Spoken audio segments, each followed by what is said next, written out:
Assalamualaikum warahmatullahi wabarakatuh. Innal hamdalillah wa syukurillah wassalatu wassalamu ala Rasulillah wa ala alihi wa sahbihi wa mawala amma ba'du. Bapak Kepala SDN Siliwangi 1 yang terhormat, rekan-rekan guru SDN Siliwangi 1 yang saya hormati.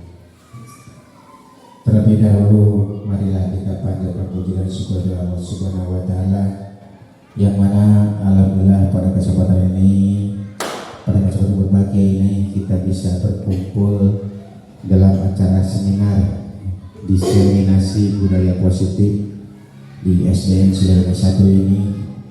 Dan tak lupa sholawat serta salam semoga kita melimpah ruah ke tujuan kita, yakni Habibana wa Nabiyana Muhammad Sallallahu Alaihi Wasallam. Di sini saya selaku pembawa acara pada kesempatan ini akan membacakan beberapa acara yang akan dilaksanakan pada kesempatan hari ini. Yang pertama yaitu pembukaan, yang kedua sambutan, yang ketiga materi, yang keempat sesi tanya jawab, dan yang kelima terakhir penutup doa. Untuk mempersingkat waktu, marilah acara ini kita awali saja dengan bacaan basmalah bersama-sama. Bismillahirrahmanirrahim. Untuk acara selanjutnya yaitu acara sambutan, di mana sambutan ini akan diisi oleh yang terhormat Bapak Kepala SDN Siliwangi 1. Waktu dan tempat kami persilakan.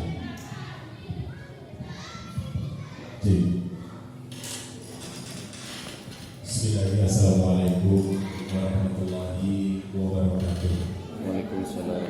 Alhamdulillahirabbil alamin. Wassalatu wassalamu ala asrofil anbiya'i wal mursalin wa ala alihi wa sahbihi ajma'in. Amma ba'du. Puji dan syukur senantiasa kita panjatkan kepada Allah Subhanahu wa taala atas limpahan rahmat dan karunia-Nya. Pada kesempatan ini kita dapat melaksanakan kegiatan yang diprakarsai oleh Ibu calon guru penggerak yang mulai Lestari. Kebetulan beliau sedang mengikuti PKP bersama dengan saya secara pribadi. Salawat dan salam semoga terlimpah curahkan kepada Allah Rasulullah SAW, kepada keluarganya, para sahabat, dan mudah-mudahan kita semua sebagai umatnya terlimpah semangat darinya. Amin ya rabbal alamin. Pengatur waktu, penata acara yang saya hormati, saya sampaikan terima kasih telah memberikan waktu untuk menyampaikan sambutan dalam kesempatan ini.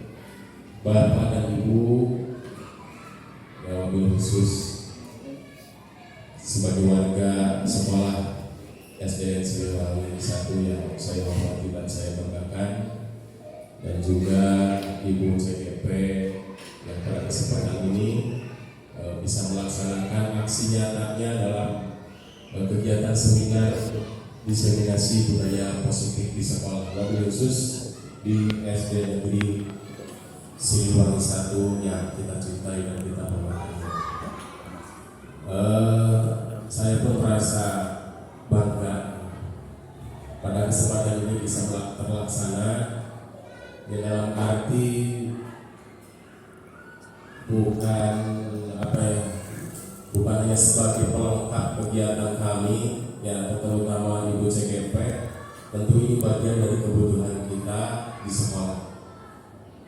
Tentunya yang lebih itunya yang meningkatkan pemahaman beliau sebagai CGP, dan kita semua tentu mengingatkan kembali tentang budaya positif yang harus kita jaga atau harus kita laksanakan di sekolah. Tentunya nanti akan mengarah kepada disiplin anak dan kita sebagai warga sekolah.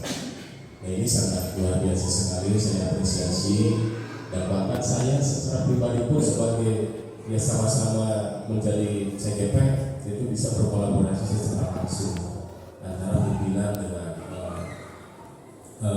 bawahannya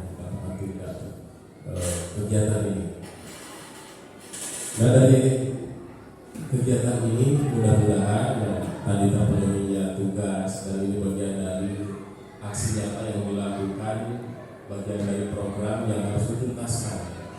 Nah tentunya akan berimbas kepada kita, apalagi Bapak Ibu yang tentunya mempunyai keinginan hasrat untuk mengikuti kegiatan CDP Angkatan 11. Mudah-mudahan nanti kita lebih bisa berkolaborasi lagi, karena ini bagian program dari pemerintah, kita sebagai pelaksananya, dan mudah-mudahan kita bisa mengikuti kegiatan-kegiatan yang dilaksanakan oleh Dinas Pendidikan, terutama untuk pengembangan profesional guru ya, khususnya kita sebagai pendidik yang akan diterapkan di dalam kelas sebagai pemimpin pembelajaran di dalam kelas maupun di luar kelas, tentunya di sekolah kita masing-masing. Mudah-mudahan kita tetap di dalam lingkup keluarga SDN 1, karena kita tidak menutup kemungkinan barangkali nanti antara kita juga misalkan dipindah tugaskan atau menjadi kepala sekolah nanti keluar dari sekolah kita, yang ikut akan berimbas apa yang sudah kita laksanakan, budaya positif ini bisa terbawa ke lingkup di luar sekolah kita terkait dengan pindah tugas. Dan mungkin itu Bapak Ibu, tentunya saya sekali lagi mengapresiasi yang sangat luar biasa sekali terhadap kegiatan ini. Mudah-mudahan ini berimbas kepada kita semua, tidak hanya tadi bagian dari pemenuhan tugas sebagai CDP, tapi dalam kegiatan ini mudah-mudahan kita semua bisa menerapkannya budaya positif ini di sekolah kita. Terima kasih, mohon maaf yang sebesar-besarnya jika ada kata-kata yang kurang berkenan kepada hati Bapak dan Ibu. Sekali lagi, billahi taufiq wal hidayah. Wassalamualaikum warahmatullahi wabarakatuh. Waalaikumsalam warahmatullahi wabarakatuh. Terima kasih teman-teman ke Bapak Kepala yang memberikan sambutannya. Untuk acara selanjutnya kita masuk ke acara pokok, yaitu acara materi. Kami untuk pemateri ini kami persilakan ke Ibu Ain yang akan mengisi waktu tempat. Kami persilakan.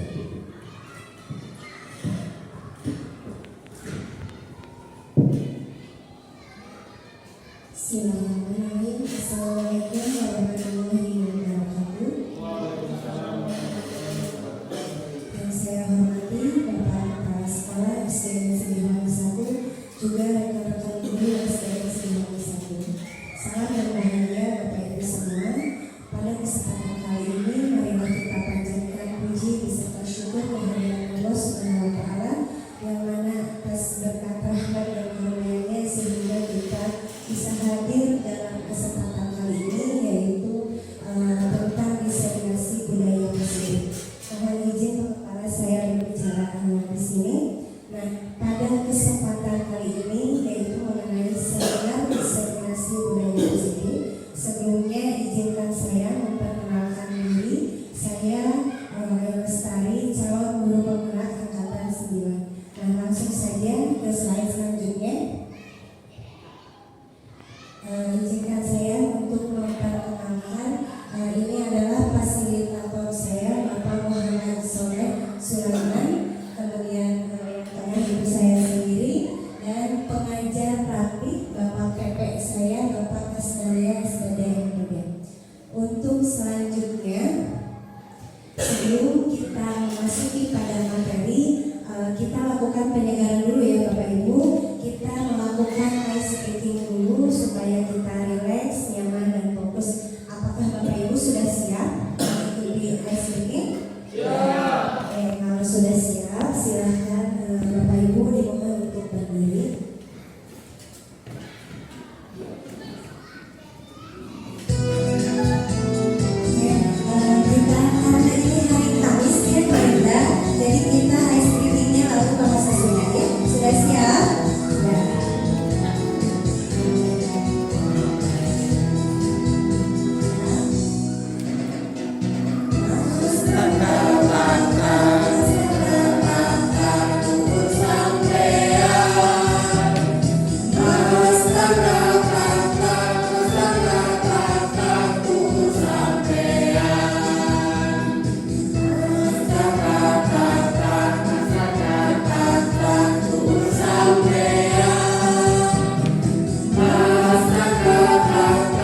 Oke,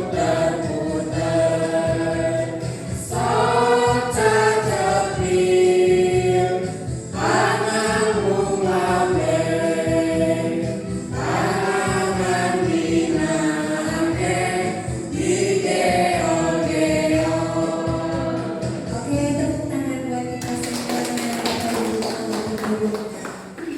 Sudah relax? Sudah nyaman? Alhamdulillah, kita akan melanjutkan ke materi yaitu. Nah, Bapak Ibu, tadi aksi nyata saya yaitu tentang diseminasi budaya positif. Yang untuk itu kita harus mengetahui dulu apa sih diseminasi budaya positif itu. Next slide. Jadi diseminasi budaya positif merupakan pengimplementasian budaya positif di lingkungan sekolah yang diikuti oleh warga sekolah. Artinya pada diseminasi budaya positif ini kita menerapkan budaya positif di sekolah kita, di mana yang mengikutinya adalah seluruh warga sekolah ini. Seluruh warga sekolah berarti meliputi kita sebagai dewan guru juga anak didik kita ya.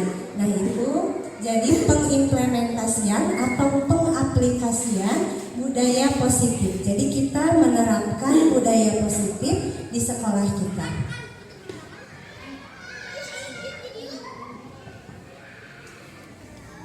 Nah, di sini ada budaya positif itu ada beberapa bagian. Yang pertama perubahan paradigma belajar, kemudian disiplin positif, nilai-nilai kebajikan, kebutuhan dasar, motivasi perilaku manusia, posisi kontrol guru, keyakinan kelas, dan segitiga restitusi.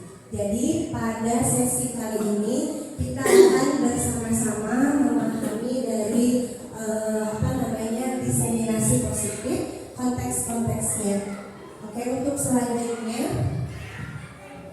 ya, ini adalah pembelajaran dengan paradigma baru. Jadi Bapak Ibu, pembelajaran yang kita gunakan saat ini yaitu pembelajaran dengan mengacu pada abad 21 ya, yang sesuai dengan filosofi Ki Hajar Dewantara. Mungkin Bapak Ibu di sini ada yang tahu apa filosofi Ki Hajar Dewantara? Ya betul, Pak Inarso Sukolodo, Imadi Amangunkarso, dan Tuturi Handayani. Ya betul. Jadi filosofis Ki Hajar Dewantara ini mengedepankan bahwa kita sebagai guru harus mengedepankan murid ya. Artinya pembelajaran itu menghamba pada murid. Artinya mengedepankan bagaimana kita membimbing baik itu untuk mengembangkan potensi peserta didik, kemudian mendidik peserta didik agar memiliki karakter yang baik. Nah, di sini pembelajaran dengan paradigma baru yaitu pembelajaran yang dirancang berdasarkan prinsip pembelajaran berdiferensiasi. Ada yang tahu pembelajaran berdiferensiasi itu seperti apa? Ya, jadi pembelajaran berdiferensiasi itu adalah pembelajaran yang mengedepankan kebutuhan peserta didik kita. Seperti apa mengedepankan kebutuhan peserta didik kita? Artinya kita melakukan pembelajaran dengan memvariasikan metode pembelajaran. Ya mungkin saya sendiri karena saya mengajar di kelas bawah memvariasikan metode pembelajaran. Karena kelas bawah mungkin contohnya ketika saya akan mengajarkan anak pecahan, saya membawa media konkret. Media konkret misalnya dengan membawa buah-buahan atau membawa kue dan nanti dipotong-potong ya, dibagi menjadi beberapa bagian sehingga anak lebih memahami pembelajaran yang kita ajarkan. Nah seperti itu.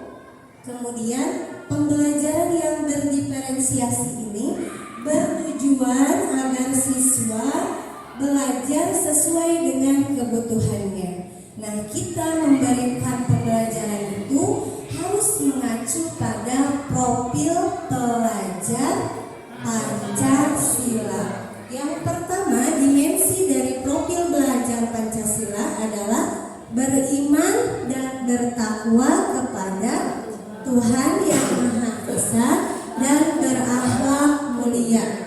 Kemudian berkebinekaan global, gotong royong, kreatif, bernalar kritis dan mandiri.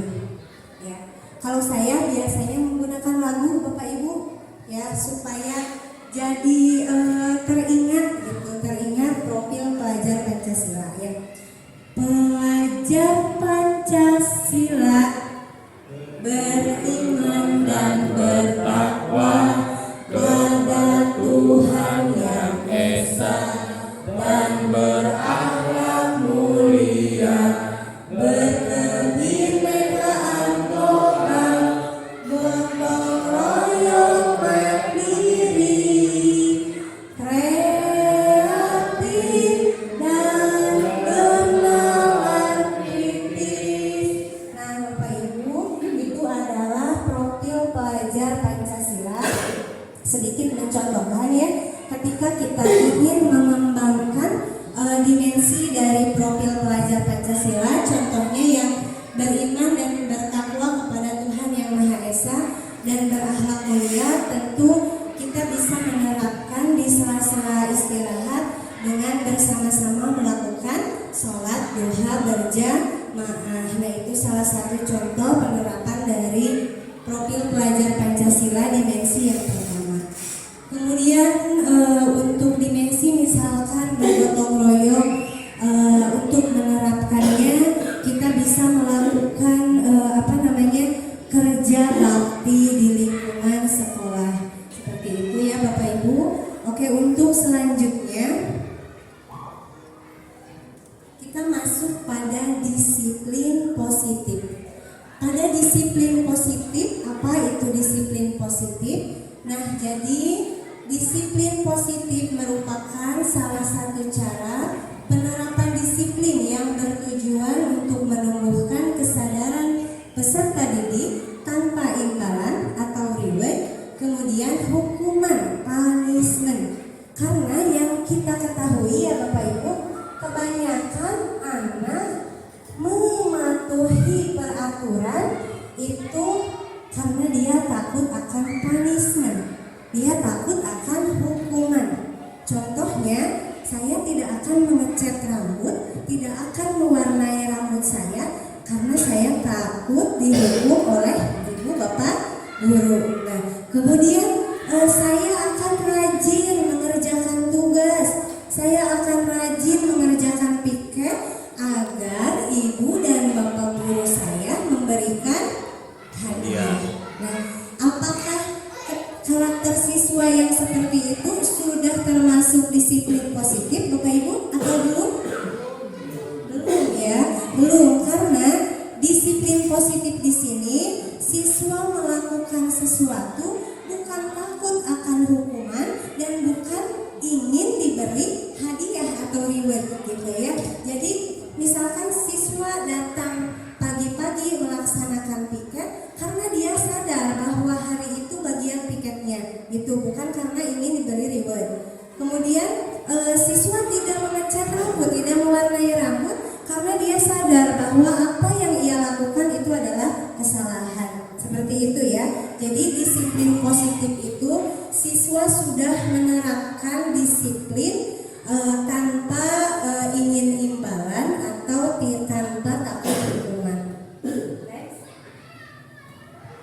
Nah, ini adalah nilai-nilai kebajikan. Tentu kita di sekolah perlu menerapkan nilai-nilai kebajikan, di antaranya yang sesuai dengan profil pelajar Pancasila yang sudah kita bahas tadi. Kemudian program tahunannya itu seperti toleransi, rasa hormat, integritas, mandiri, antusias, empati, keingintahuan, kreativitas, kerjasama, percaya diri, dan komitmen.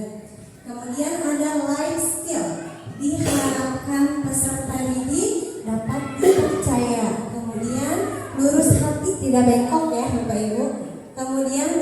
pendengar yang aktif, tidak merendahkan orang lain, saling menghargai dan memberikan yang terbaik bagi diri. Karena tujuan dari manusia itu adalah bisa memberikan manfaat baik untuk dirinya sendiri maupun untuk orang lain. Next. Nah, untuk materi yang selanjutnya adalah kebutuhan dasar manusia. Tentu manusia memiliki kebutuhan dasar. Apa sih kebutuhan dasar manusia itu? Jadi ketika kita melakukan sesuatu agar tercapai keinginannya, segala sesuatu yang dilakukan oleh seseorang agar dapat tercapai keinginannya. Ketika kita melakukan sesuatu, tentu memiliki tujuan dan usaha yang kita lakukan. Contohnya, ketika kita lapar, tentu kita akan makan. Ketika kita haus, kita akan minum. Itu adalah salah satu kebutuhan dasar manusia. Next. Nah, ini 5 kebutuhan dasar manusia. Yang pertama, manusia memiliki kebutuhan dasar untuk bertahan hidup, ingin kasih sayang dan rasa diterima oleh orang lain, kemudian menginginkan kebebasan, kesenangan, dan penguasaan. Next. Nah, tadi kita sudah mempelajari ya kebutuhan dasar manusia. Nah, tentu ketika kita melakukan kebutuhan dasar manusia, tentu akan timbul motivasi. Motivasi itu terbagi menjadi 2 bagian. Yang pertama motivasi intrinsik dan yang kedua ekstrinsik. Kalau motivasi intrinsik itu yang berasal dari diri kita sendiri, sedangkan motivasi ekstrinsik itu dari luar diri kita sendiri, bisa dari lingkungan masyarakat maupun lingkungan sekolah. Nah, ini adalah contoh motivasi intrinsik. Jadi anak menghindari hukuman.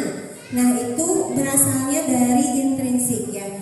Kemudian untuk mendapatkan reward, imbalan penghargaan dari orang lain. Nah, itu contoh dari motivasi intrinsik. Kemudian untuk motivasi ekstrinsik, untuk menjadi orang yang mereka inginkan dan menghargai diri sendiri dengan nilai-nilai yang mereka percaya. Jadi mereka melakukan sesuatu karena mereka sudah tahu nilai-nilainya seperti apa. Nah, dalam budaya positif, dalam pembelajaran di kelas, tentu kita sering mengalami permasalahan ya Bapak Ibu. Nah, permasalahannya itu bagaimana cara kita menghadapi siswa. Nah, ini ada dalam bentuk hukuman, dalam bentuk konsekuensi, dan dalam bentuk restitusi.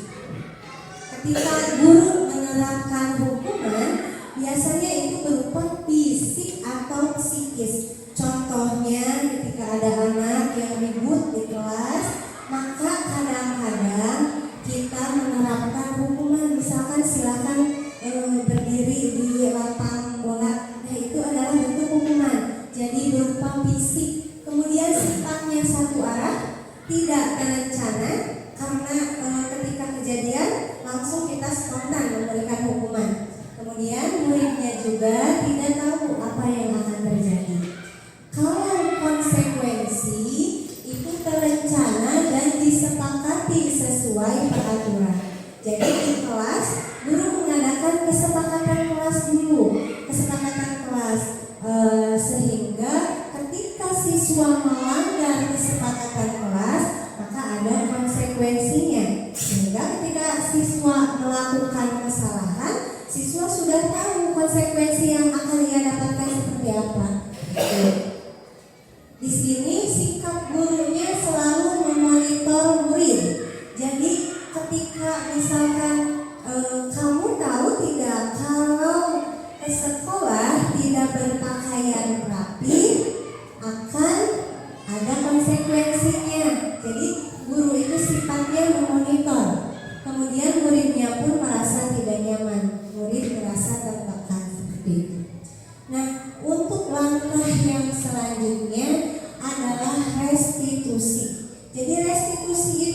solusi dari permasalahan ketika guru menerapkan restitusi itu bukan lagi berupa hukuman atau konsekuensi lagi, tapi restitusi di sini proses menciptakan kondisi untuk memperbaiki kesalahan bagi murid. Jadi guru memberikan stimulus atau rangsangan kepada murid bagaimana murid mengetahui kesalahannya dan murid bisa menyelesaikan solusi, bisa mendapatkan solusi atas permasalahan yang dia hadapi. Nah, ini adalah 5 posisi kontrol guru. Tentu ketika kita menghadapi permasalahan di kelas, kita sering ya Bapak Ibu menerapkan tindakan-tindakan. Nah, tindakan-tindakan ini masuk ke dalam 5 klasifikasi. Yang pertama sebagai penghukum, yang kedua pembuat rasa bersalah, kemudian sebagai teman, sebagai pemantau, dan sebagai manajer. Next.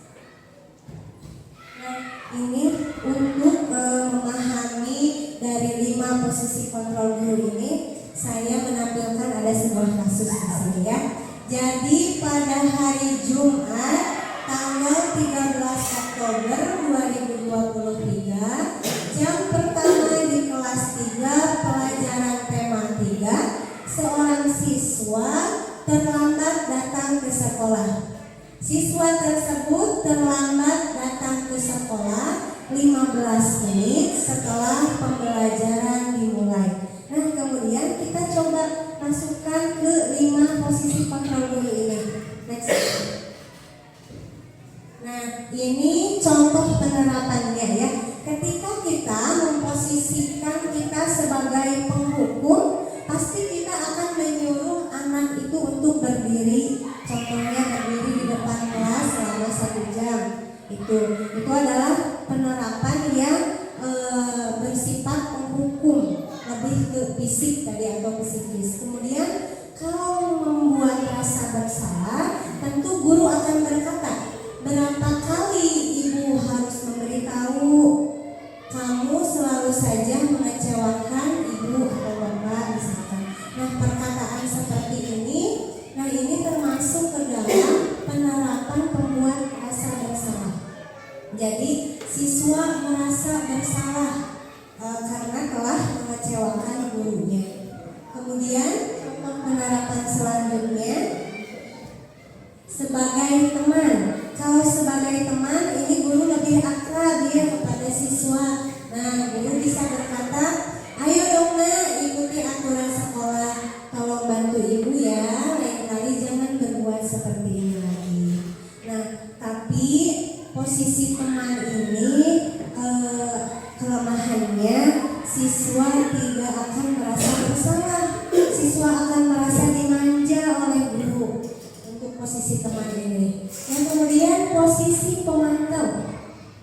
Untuk posisi pemantau, biasanya guru mengatakan kamu sudah melanggar peraturan sekolah, kamu tahu konsekuensinya, besok jangan mengulangi kesalahan dengan datang terlambat lagi.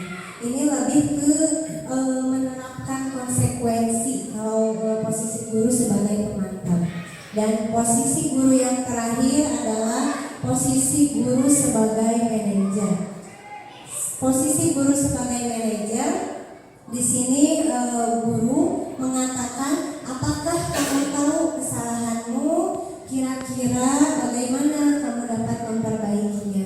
Juga kalau posisi manajer, anak itu diarahkan, diberikan stimulus dulu. Kira-kira yang dilakukannya itu betul atau salah gitu. Kemudian dikaitkan dulu keyakinan kelas. Nah, kira-kira yang kamu lakukan itu melanggar keyakinan kelas atau tidak. Jadi anak lebih merasa dia tahu kesalahan yang dia lakukan, kemudian dia juga tahu apa yang harus dia lakukan ke depannya. Dia mengetahui solusinya. Nah, di sini keyakinan kelas. Ada yang mau berpendapat, Bapak Ibu, kenapa keyakinan tidak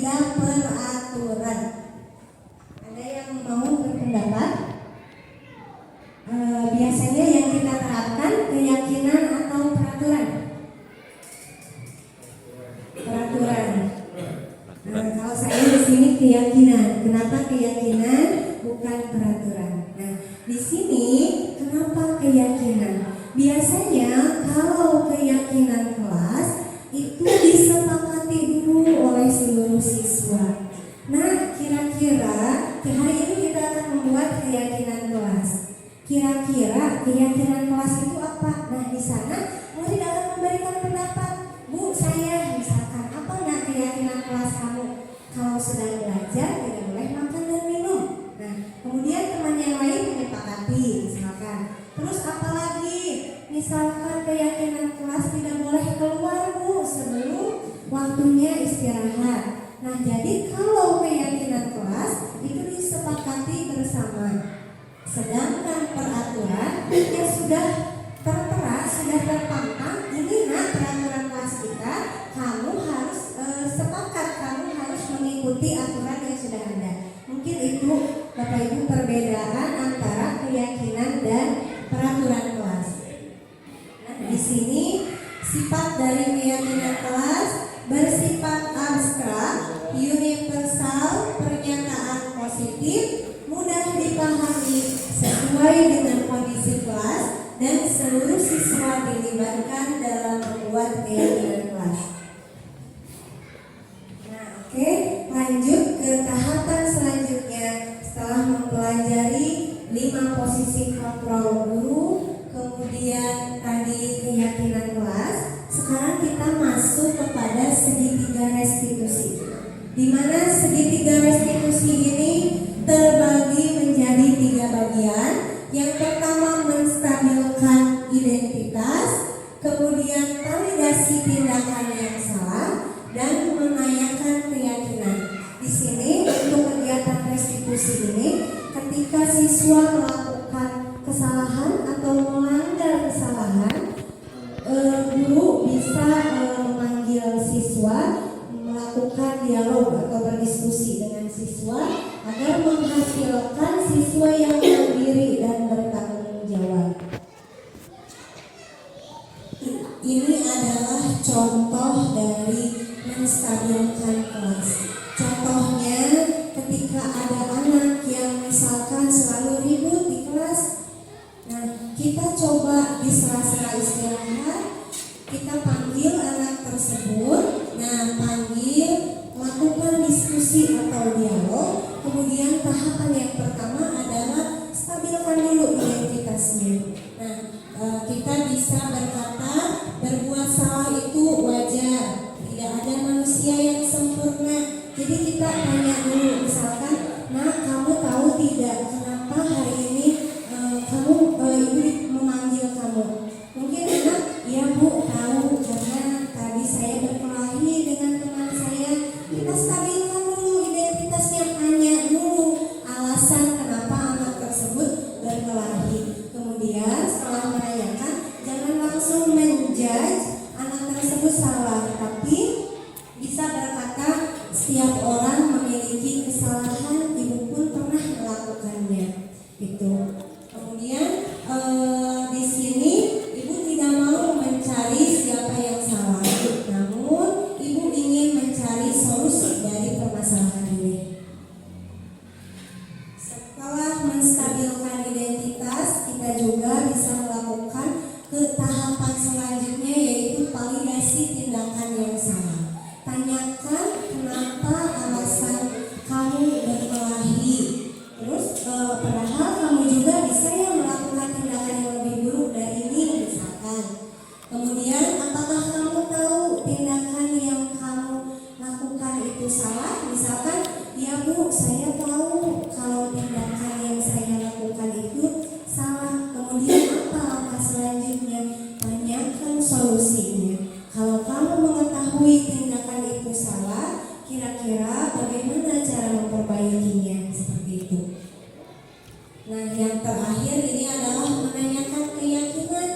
Nah, setelah anak mengakui kesalahannya, tanyakan keyakinannya. Nah, ketika kamu menyadari kesalahan kamu, kira-kira masih ingat gak ya keyakinan kelas kita? Kita bisa bertanya seperti itu. Ya, apa keyakinan kelas kita? Kemudian nilai-nilai apa yang telah disepakati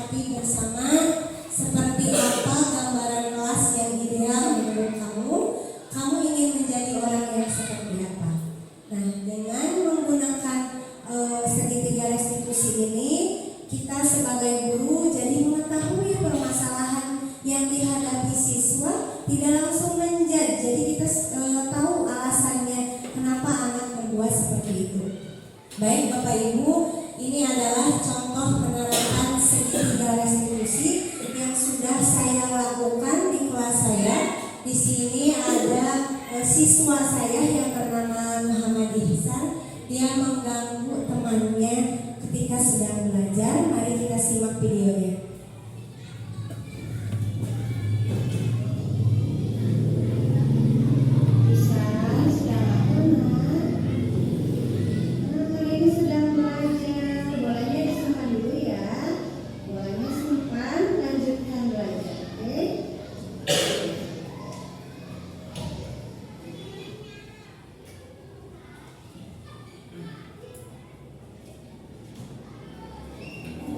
Contoh, saya memanggil siswa tersebut untuk menerapkan segitiga restitusi.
Ya, baik Bapak Ibu, bagian akhir dari seminar kali ini yaitu alhamdulillah kita sudah memahami bagaimana diskriminasi positif. Yang terakhir, dalam penerapan disiplin positif hendaknya guru memiliki standar kepribadian, profesional dan standar yang baik sehingga guru mampu merefleksikan dirinya dalam posisi kontrol yang saat ini digunakan. Seorang guru harus mampu memposisikan dirinya sebagai mom atau manajer yang menuntun muridnya menjadi insan yang mandiri, merdeka dan bertanggung jawab. Cukup sekian dari saya. Wassalamualaikum warahmatullahi wabarakatuh.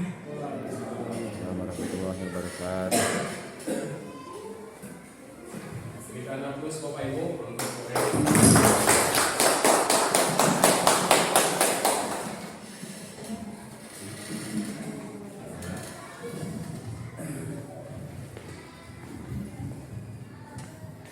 Baiklah Bapak-Bapak Ibu sekalian, alhamdulillah untuk acara pemateri udah selesai. Kita masuk ke acara selanjutnya yaitu sesi tanya jawab Mungkin dari teman-teman Bapak Ibu guru sekalian tadi yang disampaikan oleh Ibu Ain selaku calon guru penggerak, mungkin ada yang mau dipertanyakan, silahkan. Dan kami pertanyaan ini kami berikan hanya 2 pertanyaan biar oh iya ada 1 aja. Silakan, mungkin siapa yang mau bertanya silakan, nanti kita untuk dijawab oleh Bu Ain. Silakan. Kasih media.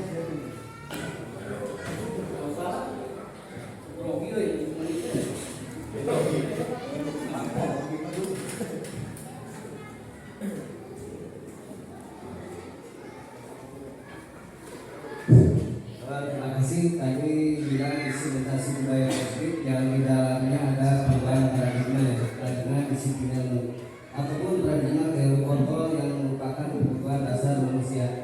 Dengan teori itu yang saya tanyakan, apa yang harus dilakukan seorang guru untuk membangun budaya positif di sekolah? Tidak.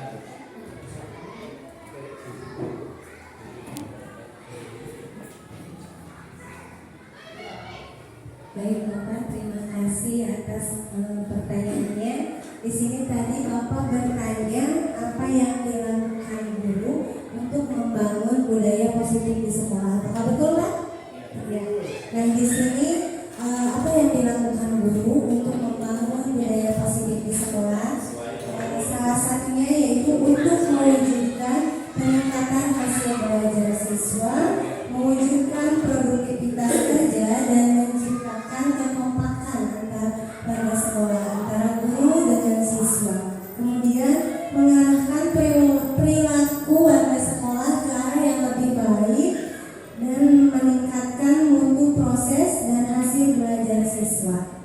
Mungkin itu Bapak jawaban dari saya. Apakah sudah puas atau mungkin ada yang mau menambahkan dari jawaban saya? Silakan. Silakan, mungkin dari rekan-rekan Bapak Ibu guru yang mau menambahkan dari pertanyaan dari penjelasan dari Ibu Ain tadi, atau mungkin gimana Pak Muhammad, udah puas? Kalau memang udah puas ya alhamdulillah, itu yang kita harapkan ya, dan kita harus terus belajar dan terus belajar. Mungkin untuk acara tanya jawab kita menggunakan waktu mungkin cuma di cuma 1 pertanyaan. Alhamdulillah.